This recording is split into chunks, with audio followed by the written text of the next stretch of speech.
Hey, welcome into the PHNX Cardinals podcast presented to you by the DraftKings Sportsbook app, America's top-rated sportsbook. Be sure to like, subscribe, leave us a 5-star review wherever you get your podcast. I'm Johnny Venerable. He's Bo Brock. This is your definitive Arizona Cardinals at Seattle Seahawks primer game preview, whatever you want to call it, Bo Brock, as the Cardinals aim to inch back to 500. But, Bo, before we get to that, there's something that's been top of mind. It's been flushing our Twitter DMs. So here's a treat for everybody. We're going to talk about it right off the show. Now, producer extraordinaire Emma is not here. It's just Bo and I slumming it at our house with all of you today. But this is on Twitter. I'm going to pull this up here. This is Michael Balco on Twitter. And again, this is not fancy shit. We're just very professional. We're doing it dirty today without Emma. And Michael puts forth the following. And literally, we've had so many DMs. We want to address it. Hearing that the Panthers, Brian Burns, is practically a lock, not could be, but practically a lock to be traded before the NFL deadline in a couple of weeks. And of course, Bo, we've speculated on Brian Burns. Just give me your initial reaction to this, and then I'll give you my take on it. Would everything I'm going to say become moot after what you say? Well, no, that's probably I probably didn't take success there. So I don't know, Michael. Go through Michael's Twitter. There's a lot. I feel like there's a lot of guessing going on. There's a lot of could be, maybe, a lot of hot takes, which we're all for. We love ourselves some hot takes. We also don't love clickbait. Let's entertain this for a second, and let's say this is legitimate, Bo Brock. If you're Steve Keim, if you're the Arizona Cardinals, what do you make of this? He's a lock to be traded, even though the team's probably going to get the top pick anyway, and he's still a budding pass rusher. Yeah, I mean, absolutely. You pull the trigger on that deal. I don't think there's any question as far as what you've seen come out of the first round for the Arizona Cardinals, the success that Steve Keim has dealing picks. He dealt his real first round pick for a player. Usually he's kind of gone beyond that. But do it. I think that if you could get a guy the caliber of Brian Burns, and then you had, obviously the opportunity to lock him up long term, and you get that premium position locked in for the foreseeable future, why not? Absolutely do it. I think he's the best guy available. But look, if Carolina's smart, they do everything they can to keep him. It's like when people were talking about AJ Terrell at the cornerback spot. It's like, yeah, Atlanta Falcons should not be in business in dealing AJ Terrell. You shouldn't be in the business of dealing corners, pass rushers, quarterbacks, because those are who you build your teams around. Those are guys that are the ones that are hard to find, and the ones that are going to command a lot of interest at this time of year leading up to November 1st. That's such a great comp. Like that is the perfect situation comparable to this. Teams that are going nowhere fast. I would argue Atlanta's got more prospects to be competitive, at least this year. With Carolina, like, does anybody believe they're not going to have a top 3 pick next year? I don't think they'll win another game this year. We know who's coaching them in Steve Wilks. They have no quarterback. Their team is in disarray. It's conceivable they could lose out. They don't need to trade Brian Burns for picks and assets. I know people are like, well, they're missing a couple day 2 picks. I'm sorry. You get the first overall pick, you get your quarterback. That's the end game. And then you're trading away Brian Burns for a first-round pick. It's a good chance the player you take with that first-round pick is not as good as Brian Burns. So I don't know. I like Jalen's comment here. If he's available, you go get him, of course. It's a long-term move. We talked about it ad nauseum. Have our number 1 pass rusher for the next 5 to 6 years. But you have to ask yourself, like, why would Carolina do this? There's not a huge incentive for them to do this if you think about, like, how young he is and the fact you're going to have the first pick anyway. Yeah, I mean, if the Arizona Cardinals get what they want from them, and they have obviously the rest of their schedule, which is pretty favorable over the next couple games, you're looking at maybe a pick that's going to be in the 20s, right? So yeah. Is that a value to you? I mean, if you're thinking like, hey, we'll just get a pass rusher in the draft at 20, you're not going to find a Brian Burns. Like, the likelihood of that happening, it's not realistic. So why let him get out of your grasp unless it's more than a 1? Maybe it's a 1 and a 3. Oh, I think it would be. I think it would be. They paid a 1, so you're gonna have to pay a 1+. He's a hit. It's been established, so it's probably a 1, maybe a 2. Both of your 3s. So I mean, that's a difficult conversation. I'll tell you what wouldn't be a difficult conversation though, is if it will be a difficult conversation with your fan base, is if you let him go to a San Francisco or in LA. Like, under no circumstances, and we've talked about this, you have the trump card. right? And San Francisco didn't have a first round pick anyway, so I don't even know how they would make that work. Their fans are all in a kerfuffle on Twitter saying we got to get Brian Burns. Basically, it's like you versus the Niners or you versus the LA Rams. The LA Rams, presumably, if you were to call up the Carolina Panthers, Panthers are going to assume the Rams finish in front of you. So your pick is more valuable. I mean, I'm just sorry. Even if you guys have identical records at that point, you're in the driver's seat in the NFC West if he becomes available. Steve Keim trading first round picks for former 2019 draft picks. Hey, I don't mind that. Might as well just accumulate that entire draft as much as we can. Kyler Murray, Hollywood Brown, Brian Burns would join that list. Hey, Byron Murphy, pick 33. Cardinals would have 4 of the top 33 players from that draft, all excellent. Rams and the Niners don't have first round picks. And again, Cardinals are in a position to make a move. If there's a move to be made, because Seattle, listen, we're going to talk about Geno Smith ad nauseum today. We're going to see him Sunday. He's not the quarterback of the future, we don't think, for that team. They have picks to make, to spend. They want to go out and get a quarterback potentially next year. They can't be trading away assets. So the Cardinals are in a good spot. Pick and spread. San Francisco, LA don't have the picks or cap space. I agree. Niners need to pay Bosa and have 0 picks. And like the Cardinals are going to free up a bunch of cap space. They got a bunch of older players leaving the roster after this year. Like they have money. We talked about it on our audio only show that you should definitely check out, PHNX Cardinals. They have money to spend on a young pass rusher. It's available. Go spend it. Jose Keim hate on a Friday and not today. Next, we're not hating on Steve Keim. We're telling him to go ahead and make this move. I think this is a move that the fan base would applaud. And I don't know, Steve does a lot right in terms of vetting and looking at professional football players. It's the college ranks that get him into trouble. Do you think they need to trade for a corner? Trayvon Mullen will not play or will never play. I think they like their group in Antonio Hamilton, but Bo Brock, that's a perfect segue to jump into the practice report today. Looks like Rodney Hudson is a game-time decision. Trayvon Mullen is officially out, as is James Conner. What is the biggest loss of those 3 heading into Seattle, in your opinion? I think just James Conner is the biggest loss, even though I'm pumped to see RB1 Eno Benjamin. Eno's season officially upon us. But I think it'd be nice to just have that guy that around the goal line against this defense that's been so bad against the run, giving up over 5 yards per carry, giving up already 300-yard rushers this season, a couple combined 100-yard rushers. Like James Conner, he was set to eat this game and really he started to look like himself last game before the rib injury. So it's kind of unfortunate, but you kind of expect it when you sign James Conner to a 3-year, $21 million deal that he's going to miss games each season. So if there's ever a week where you could probably move on without him and rely on a guy like Benjamin, give him the opportunity, this is it. But I think Conner and Jose, we're in Spatico there. We agree that that's where the Arizona Cardinals, they're going to miss the veteran running back and his money in the bank style around the goal line. But look, Trayvon Mullen, I think people aren't there yet just because, 1, Hamilton is back, and 2, we've only seen Trayvon Mullen 1 game play on this defense. Outside of that, it's special team snaps, and that beyond that, he's been sidelined with a toe injury. So he is living up to what Raiders fans feel they knew about him is a guy that can't get on the field. So I think that James Conner's the biggest guy as far as who's not available. Yeah, picking spreads, I will say if we do trade for Brian Burns, we'll desperately need to get interior offensive line in the draft. As a draft guy, there's really 2 guys he likes, John Michael Smits, and center from Minnesota, and Andrew Voorhees, the guard from USC. We got plenty of time to talk about the draft. Brian Burns helps this team now, but I think those are the 2 biggest issues, picking spreads. They need edge rushers and they need interior offensive linemen. Arizona Animals saying JC hasn't been good this season. I'm looking forward to Eno and Keontae Ingram. And I think that, fair or not, I think the general consensus amongst the fan base is James Conner maybe looks a step slower this year. And here's what I'll say about that. I think that we forget last year he was the number 2 back entering the season. He took hold of the number 1 back, especially when Chase Edmonds went down. But, I mean, he made his mark scoring touchdowns for this team. He is never going to be a guy that is going to run for 125 yards every Sunday. And you could say, well, the Cardinals overpaid him, and that's a conversation that you're free to have.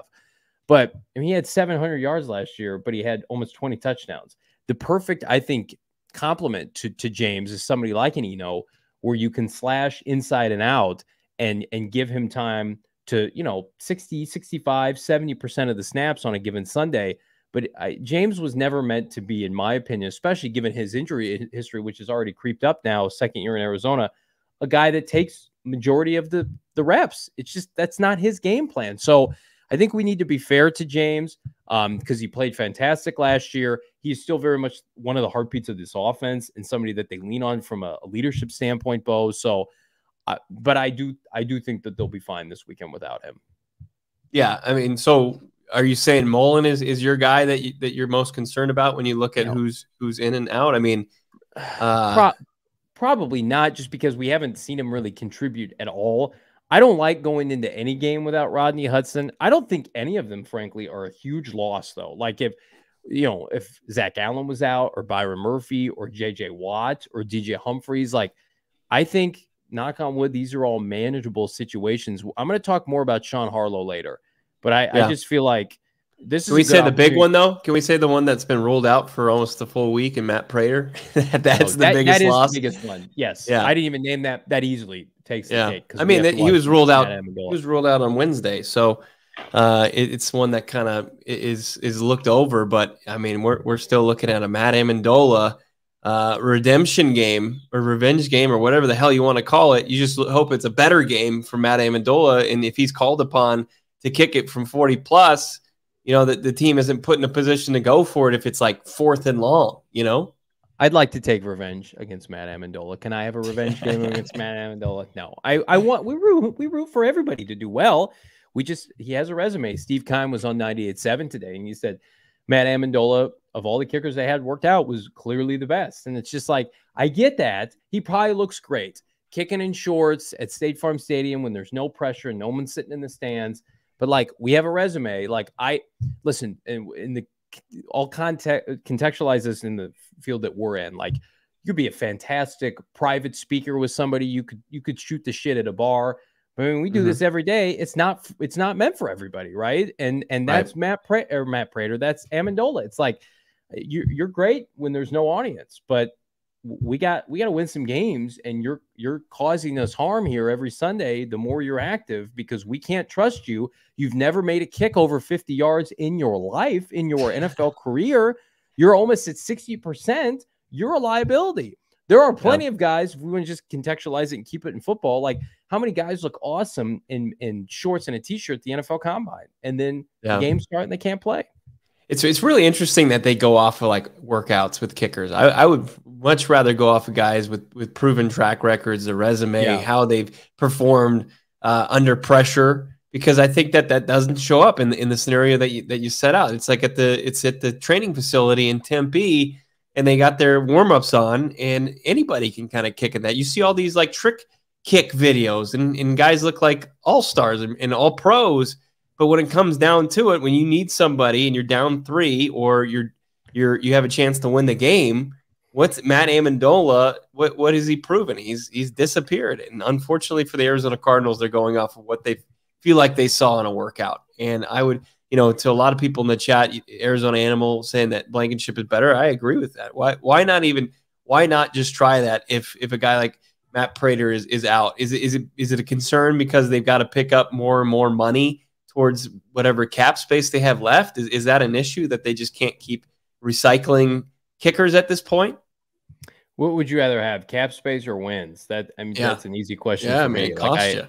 You spend money in the cap space to win games, and he is not helping you win games. Hopefully DraftKings can help you win some money on games. Right now, new customers can bet just $5 on any NFL team to win, get $200 back in free bets if they do. Bo Brock, I did the step-up same-game parlay last night. It was a return to form for your boy.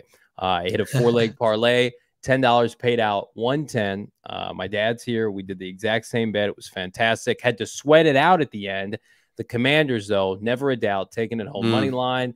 I didn't have any Carson Wentz props, thankfully, but Brian Robinson scored. That was the big kicker on our 4-leg parlay. And, man, did it have a nice payout on the DraftKings Sportsbook app, paying out over 100% with payouts even bigger than ever. Why would you bet on football anywhere else? And to make things sweeter, you can do that step-up same-game parlay once per game day all season long. I plan to dabble this Sunday. And it's simple. Download the DraftKings Sportsbook app. Use that promo code PHNX. That's promo code PHNX on the DraftKings Sportsbook app. Minimum age and eligibility restrictions apply. See show notes for details. Bo Brock, I made a bet today with Shane Diefenbach on our PHNX Bets Daily podcast. A shoe bet. So one of us has to drink a beer out of a shoe. Apparently that's a thing. And he is adamant that the Patriots and the Browns are going to go over 43.5 points. I am not. So that is my DraftKings pick of the week. I don't know why I hitched my wagon to this one, but Pats at Browns under 43.5 points. I just love to hear the father-son bonding. DraftKings Sportsbook is bringing father and son together. It's amazing. So does Four Peaks. Four Peaks will do that too. Go celebrate. You just go use some of those winnings and go to Four Peaks. You don't have to use all of them because it's reasonably priced. You can get yourself a beer and some great food, watch some games on television. Do it. Absolutely. Check out Four Peaks. We've got great events coming up at Four Peaks. The rest of Cardinals season, obviously, NHL just dropped the puck last night. Sun's right around the corner. Four Peaks, perfect place to go watch a game. Check them out. Got to be 21 years or older if you're going to enjoy the beer and enjoy responsibly. Let's talk a little Seahawk football here as we continue our preview come Sunday afternoon. We don't know if it's going to be a early afternoon kickoff or a late one. We'll, I think we're all kind of see tomorrow. Rooting. Yeah, Mariners. If they win tomorrow, the game moves to 1:30, right? 2:30, I think. 2:30. Yes, I'm sorry. 2:30. Yeah. If they keep pitching to Yordan Alvarez, I think that's pretty safe to say that Cards will keep their kickoff time at 1:05. Wouldn't it be something if the Mariners got swept and the Seattle Seahawks lost? I mean, what are the odds of that? Probably check that out on DraftKings, but we're hoping for that. So this Seahawk team coming into this year, I think you could say bottom 5-7 roster in the NFL. It's a joke to play Geno Smith. We saw him last year. Drew Lock was like one of the centerpieces of the Russell Wilson trade. I've taken a lot of grief because I called the trade one of the worst in recent modern NFL history, and I still think I will be proven right. But they've played over their head offensively. They have been one of the best offenses in the NFL, which is complete. It's laughable, frankly. Now, they've lost Rashad Pennybo, but what scares you the most with this group, knowing that Byron Murphy, he's ascending as maybe a number one corner against DK Metcalf? I mean, what really scares me, it's not necessarily Geno Smith. It's Kenneth Walker. That run game has been it's been better. It's been better than actually when given the opportunity when they're not chasing points. It's been a really, really solid group, over 5 yards per carry. So if the young legs gets going, that'd be scary, because what we've seen from the Seattle offense against the Cardinals is when the run pass balance is there, they're deadly, and they've beaten up on the Cardinals when that's happened. When the Cardinals have been able to kind of slow down the run and make them one-dimensional and force, Geno Smith or Russell Wilson or whoever it might be, then they tend to have a little bit more success. I mean, we saw that with Baker Mayfield in Carolina. They gobbled up a guy like Christian McCaffrey, and he had a horrible day, a dud of a day, and the Cardinals were able to kind of force the quarterback to make some throws. Now, obviously, I think that's picking your poison with how well Geno in this offense is playing, but I would probably err on that side. I'm reluctant to buy into Geno Smith, putting this together for an entire 17 weeks this season. I know he's better than we thought, but I'm still not buying that. And if you can make him beat you, I'm all for it. But at the end of the day, it doesn't matter what the Seahawks do on offense. It really matters what Kyler Murray and this Cardinals offense can do, but I won't get too far ahead of myself.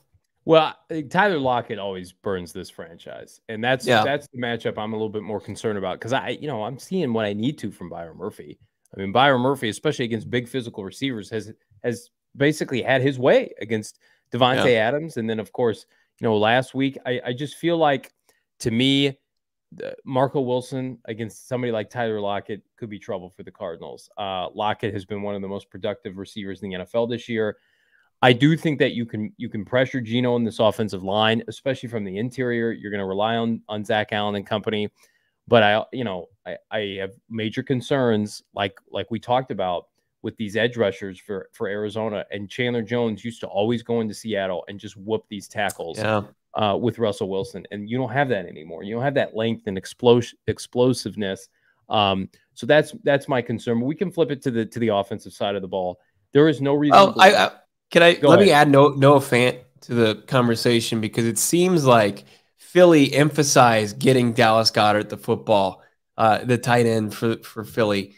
And that's something since week one, of course, you're going to see after the field day that Travis Kelce had against Isaiah Simmons. And, Isaiah Simmons had a better day, but at the same time, like they're going to try to get Noah Fant, another guy who's a part of that Russell Wilson deal, involved here. So I think that's a key matchup to look out for. And, he's not Darren Waller. He's not Travis Kelce. He's probably not Dallas Goedert, but he's still a guy that can make plays in this league. So hopefully Isaiah Simmons and the linebacking core and those safeties can take him out of the game plan.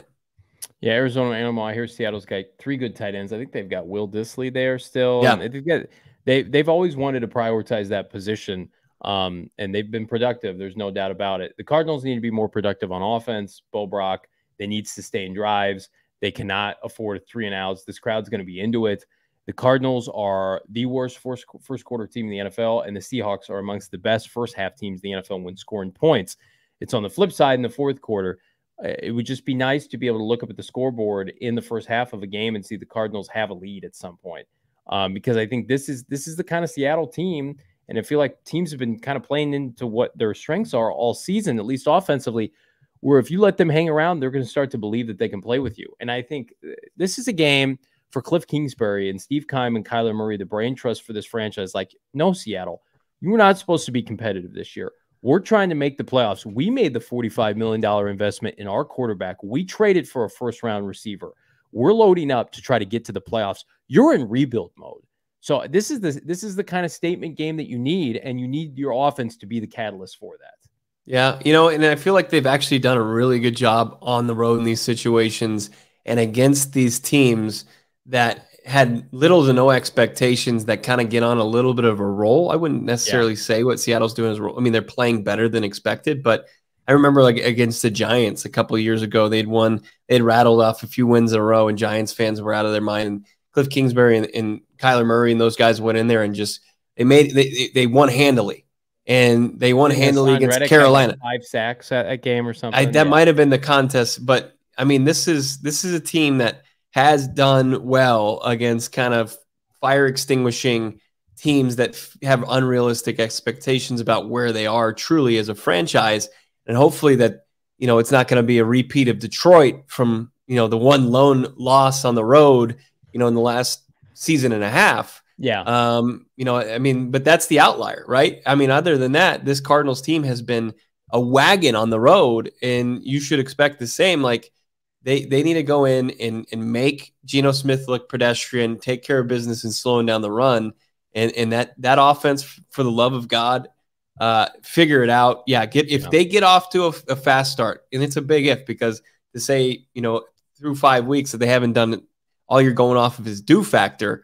It's pretty absurd to think. I think that the Arizona Cardinals, if they get out to a fast start, they can put this one away easily. I think so too. I do think this is the kind of game, and this might sound ignorant for a team, and we cover that's 2-3 at the moment, that has not been competitive, but it just feels like 10-0, 14-0. Like they're gonna get away from what they want to do, which is run the football. You're gonna make them one-dimensional. And Geno Smith has been turnover prone this year. He had a bad interception last week against the Saints that really cost them. He's known to put the ball on the ground. I don't know. I need to see a positive trend with this offense that's more than just Kyler Murray playing backyard football in the second half, trying to will them to victory. Like, we need to see some semblance of Kliff's vision, because right now, that vision is broken. I think we can say that. Like, offensively, when you script 12 to 15 play drives and you're going backwards, and Rondale Moore on the season has negative 11 yards rushing, and you're trying to manufacture him yards, that means that you're doing something wrong. You need to change your approach. We need the Kliff Kingsbury that went into Seattle last year, sans DeAndre Hopkins and Kyler Murray, and beat the shit out of the Seahawks. And it wasn't a competitive game. And Russell Wilson was quarterbacking the Seahawks at the time. And you didn't have J.J. Watt, and it didn't matter. And you controlled that entire game, wire to wire. Where has that Kliff Kingsbury been, Bo? Right. Yeah, it's a great question. It's something that this team has been asked over and over again, mostly with the home woes, right? And they don't have any answer for it, right?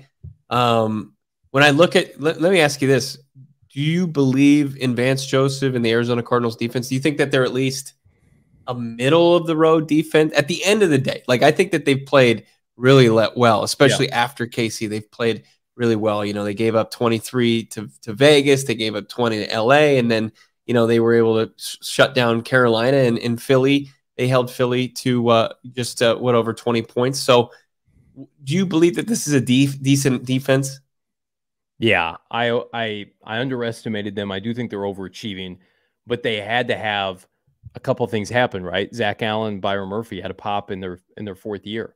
Their secondary on paper, everybody wants to dog on Marco Wilson. You subtract that, they have three potentially elite players in their secondary. And then they've got two defensive linemen that are playing well. And then we've got certain guys at edge rusher and inside linebacker that can play well sparingly, but there's enough ingredients there to have the 14th, 15th, 16th best defense. So yes, I agree. I think with these two games on deck, you can continue to build against two, I think, challenged offensive teams. Yeah. And I look at who Seattle has beat up on the last 2 weeks. This is where their offense has kind of made itself scary, because the first couple of weeks it wasn't much. I mean, they had that game against Denver, and that was kind of a slog. Sure, you saw an efficient Geno Smith where he was completing passes, but they didn't put up a big amount of points, and Denver didn't, obviously, because we know about their struggles. And then, you know, San Francisco just shuts this offense. It wasn't down. even a competitive game. Yeah, it wasn't competitive. I think did they even score offensively in the game? They might have had a defensive touchdown. And that was the game that Trey Lance broke his leg. Yeah. And so there was every reason for it to be a letdown game for the Niners. It was just a complete no-show by the season. Right. So when you look at, you know, New Orleans, who's given up 25 points per game, and then Detroit is the worst defense in the league outside of the Seattle team. I just think that this offense, you know, it's going to come back. It's going to come back down to earth. And with Rashad Penny out, there's a big opportunity there for this defense to continue to play well. Arizona, but it will continue to get harp on this. Like, you gotta show that you're an elite offense, or that you can be an elite offense against this defense. Because if you can't show it against Seattle, I don't know who you're going to be able to show it on your schedule. Like, Seattle is really bad on defense. They're 31st out of 32 teams. I think that this has just got to be the day that they figure it out offensively and early. Reminds me of that the Jets game from a couple of years ago when the team started off hot in 2020. Then they lost a couple they weren't supposed to, and then they went to the Jets. And everybody's like, you got to beat the Jets. And they just pounded them into the dirt. And Hopkins and Kyler Murray ate. And speaking of eating, how about this one from Derek? Super chat. Great shows and content. Keep killing it. Cardinals win that by double digits. We thank you, brother. We do our best. And we are hopeful. Bull Brock's going to be with us in studio. I was going to say at the game, but it's not in State Farm Stadium. But next Thursday at the Lola, we're having our tailgate extravaganza across the street from State Farm Stadium. You can still get your tickets now. They are in limited demand. Come party with us from 1 to 6. Bo's going to walk over to the stadium, and we're going to have a great time, hopefully celebrating the first Cardinal home win in a calendar year. And, like, listen, you're favored in these next two games. You should win these next two games, and you're in the driver's seat now at 4-3 with DeAndre Hopkins waiting in the wings next week. I mean, you take care of business Sunday. There's a lot of reason to be optimistic, Bo. Yeah, there is. I mean, we're less than a full week away from DeAndre Hopkins coming back to the team. Hopefully you don't get caught looking. Yeah, hopefully you don't get caught looking forward, too far forward with that. But it's less than 6 days away at this point, and it's concerning for this team. But yeah, as you said, huge opportunity. You know, it's like you're making a trade deadline move between Seattle and New Orleans at home. I mean, that should trend towards a pair of wins. It really should. And if it doesn't, you know, there's going to be more of these podcasts where we have tough conversations, right? Where we have tough conversations about the coaching staff and what's going on with the offense, and, you know, what went wrong in those respective games. But if they win, they're in a prime position to put themselves back in playoff contention right away. Like, right away, people, you're going to watch Good Morning Football. If the Arizona Cardinals win on Sunday, they got DeAndre Hopkins coming back. They're 3-3. This is exactly what they needed to do. But look, like that Jets game, was it Joe Flacco? And people are like, oh, I'm kind of scared of Joe Flacco. He used to be able to make throws. It's like, hold on a second. Let's remember, Joe Flacco now sucks. And I think, obviously Geno Smith is way better than that. But he's not as good as he's been the last 2 games, where he's been able to beat up on a pretty ravaged Saints team and the worst defense in the league in Detroit. You've got the $45 million quarterback these next 2 weeks. That should be the trump card. I can tell you don't have to spend $45 million to have fun on Underdog Fantasy, Bo, but you can have a lot of fun depositing $100. Underdog Fantasy is going to double your first deposit up to $100. We like to dabble on Underdog during our Sunday morning tailgates. It's one of our favorite things to do. You can play with us, have a great time. Sign up with the promo code PHNX. Receive a deposit match up to $100. Underdog Fantasy. If you think Geno Smith is going to wet the bed, which we do on Sunday, make sure to take his statistic under. Kyler Murray, maybe his rushing yards over. Let's see K1 and company get it done. You can get it done now with promo code PHNX with Underdog Fantasy, Bo. Yeah, and Underdog doesn't just stop at NFL. They've got the NHL going on. I saw our PHNX Coyotes friends having some fun with that. You got the MLB playoffs. So it's pretty awesome what's going on in Underdog. Spruce up your home while you're getting into the More Furniture fall sale at morefurniture.com. You'll receive a $100 gift card for every $1,000 you spend. Morefurniture.com, morfurniture.com. Absolutely. Those predictions. We're going to get to them. I do want to. No, you're good. I want to thank our friends for a great time at Mavericks. We played some arcade games. I think Max beats all Bookman, our GM at bowling. I can't confirm or deny that happened twice. Mavericks in Scottsdale. Check them out on Instagram at MavericksAZ today. We like to have fun here on PHNX Cardinals. We also like to get down to brass tacks and give you the skinny as to what we think is going to happen. And let's start with Sunday. It's our official preview time. Game previews and predictions for Cards at Seahawks. Bo, why don't you kick us off, my friend? Who do you like? All right. Yeah, I haven't been shy about it. If you've been listening to this podcast, you know that I'm big on the Cardinals. I think that this has to be a win that they get early and they put away early. I don't like this rush defense from Seattle. I think that Eno Benjamin, in his first real chance to be RB1, the bell cow of this offense, that he can eat on Sunday, and they can just ride him into the ground. Maybe they're sitting James Conner with the intention of getting him back on Thursday Night Football. Who knows? I mean, Aaron Wilson says that it could be perhaps longer than just a week, but Eno Benjamin has been waiting for this opportunity. The young guy, he'll be able to get enough, be able to shake off those carries in the few days rest. And then Byron Murphy, I think he's got the tough assignment. He's always got that top receiver assignment. DK Metcalf, Tyler Lockett, whoever you set him on. Hopefully it's more of a Geno Smith throwing 2 picks and being sacked twice performance than it's him, throwing 3 touchdowns and no interceptions, because that's how you really get to the Seattle team. You force him in the mistakes, and Byron Murphy got to be that guy. And then I looked at how tight ends have performed against Seattle. Now, we know that Zach Ertz had a big game against Seattle with Colt McCoy at the quarterback position, 2 touchdowns. But I think finally, Johnny, it's Trey McBride day. McBride or die. I think that he is able to make a few big plays, maybe even find the end zone in this game.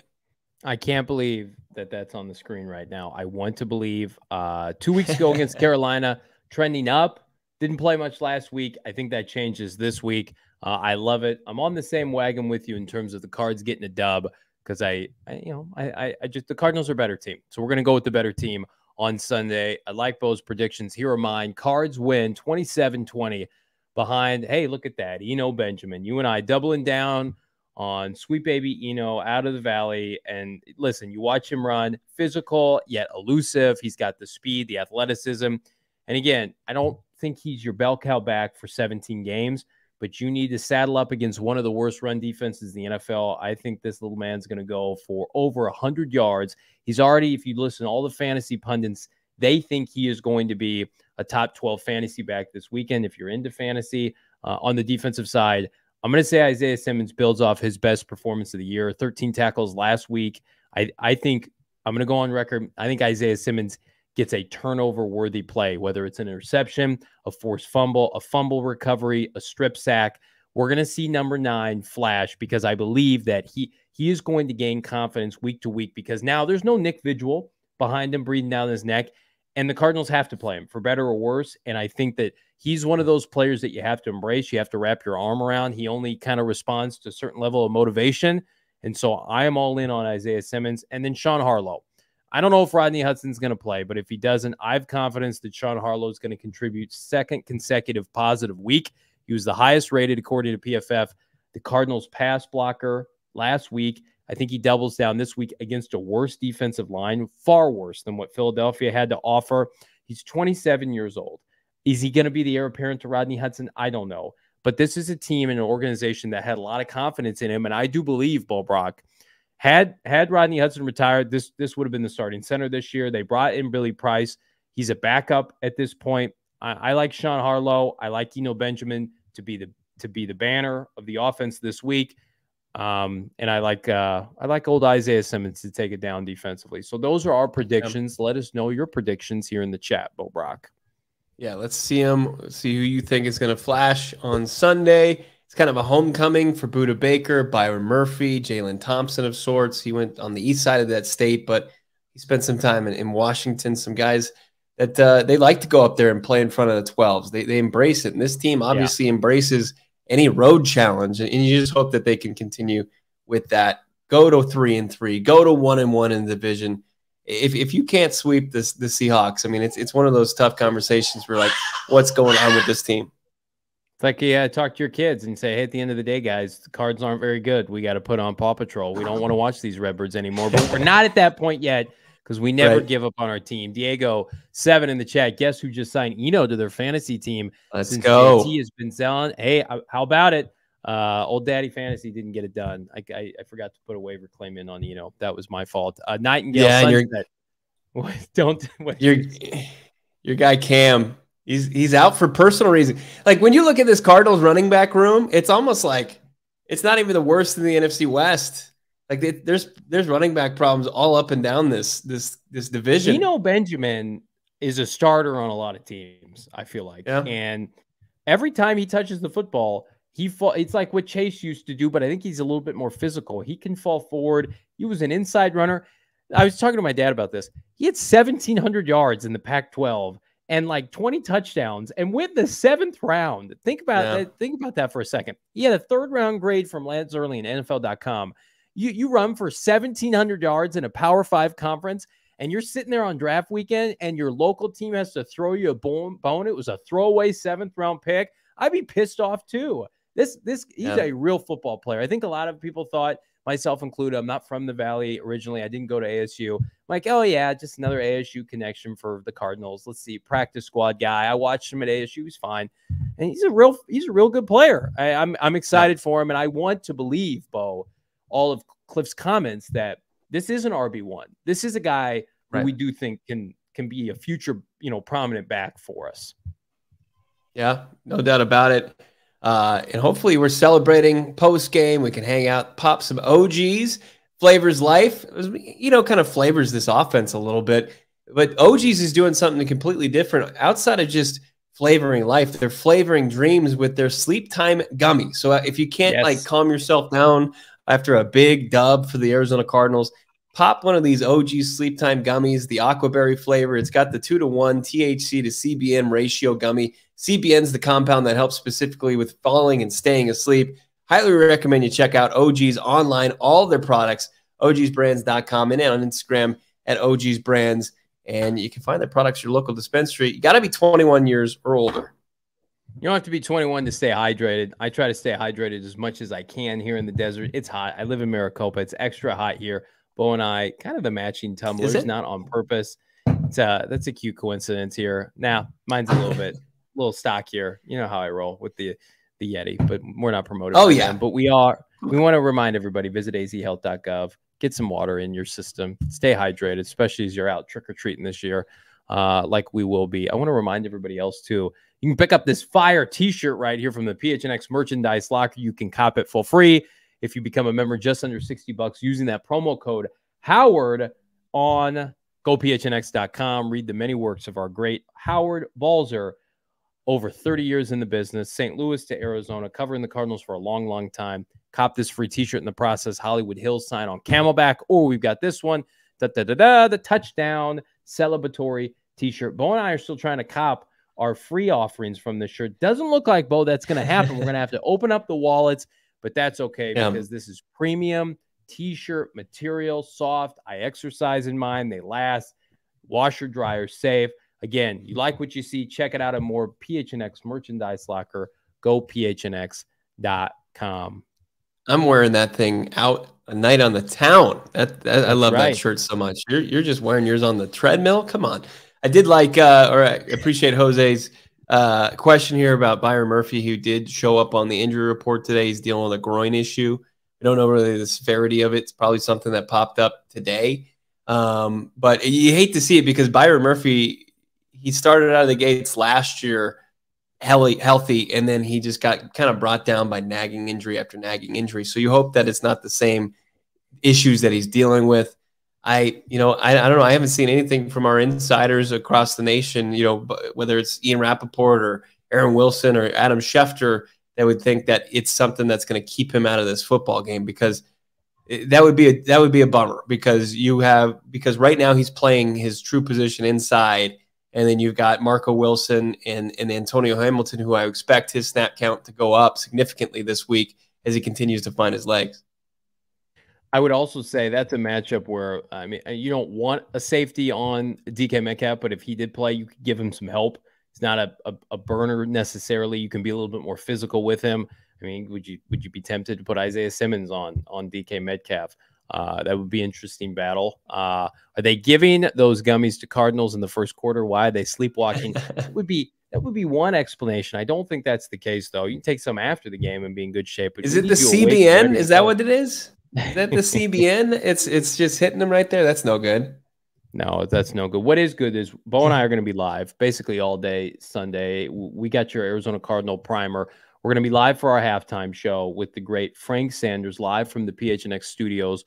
Cards at Seahawks. We don't know when that halftime show is going to be, because I'm not really sure when this game is going to take place, but we know it's going to be Sunday. And then immediately following, Cards at Seahawks. Myself, Bo Brock, Frank Sanders, Damian Anderson, your definitive Arizona Cardinal post-game show. Hopefully, we're popping some bubbly. We're celebrating a win, and we're celebrating the return of one DeAndre Hopkins. That countdown basically ends come Sunday afternoon, and what better way, Bo, than to celebrate that with a victory? Yeah, let's do it. Let's see them get a big win on the road again. It seems to be the how they get right, because of their futility at home, and then they can focus on, with DeAndre Hopkins back in the lineup. That's what we're talking about come Monday. We'll table the D-Hop conversation Sunday after the game, but Monday it's on. It's full on. But hopefully get that win between now and then. Do me a quick favor, like this video real quick on the old YouTube. Help spread the love here. Subscribe to the PHNX Cardinals podcast. Bo and I crank out podcasts for the Arizona Cardinals every single day. Nobody else is doing that. Your premier Arizona Cardinal podcast. Follow us on Twitter at Bo Brock. I'm at Johnny Venerable. We're back on Sunday. See you, friends.